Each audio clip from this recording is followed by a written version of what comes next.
China is a very diverse place. There's all sorts of different actors all playing around with Chinese politics. It's not just one monolithic voice speaking. And if we really want to understand what's going on there, we need the linguistic and also the cultural sensibilities to understand things on the ground. So that's what I would then also recommend. Not everyone can pick up Chinese all of a sudden, but maybe ask some experts and people who speak the language to see what's going on.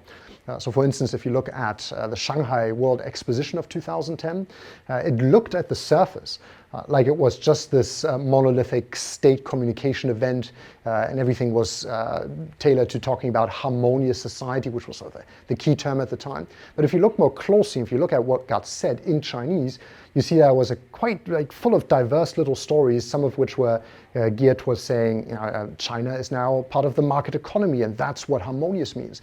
Others were saying, we have all these fantastic artists doing things, that's what harmony means. Diversity. It's not necessarily the same thing that some of the policymakers in Beijing were understanding when they used the word harmonious. So you get all these really rich textures and some of these raptures and fractions, and you can only really understand that if you speak the language and look closely. Well, my name is Florian Schneider. I'm the chair professor of modern China here at Leiden University and the academic director of the Leiden Asia Center. So my own work mostly focuses on politics, Chinese politics, but specifically Chinese political communication and media. I have a particular interest in digital communication on top of that. Well, I've worked quite a bit on media events in China, things like Olympic Games, World Expositions, military parades. I wrote a book on that. It's called Staging China. It's about mass spectacle in the People's Republic of China.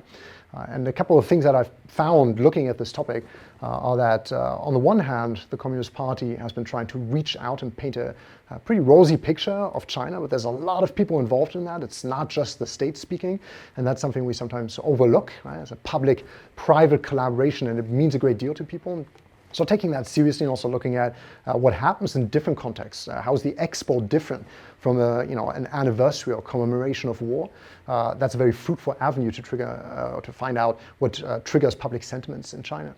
And so that was one of the big projects, and what I can recommend keeping an eye out for in these kind of contexts is also to see how the different actors speak to the outside world and what they do domestically, and how these two things don't always mix, which leads to very interesting public discussions in China.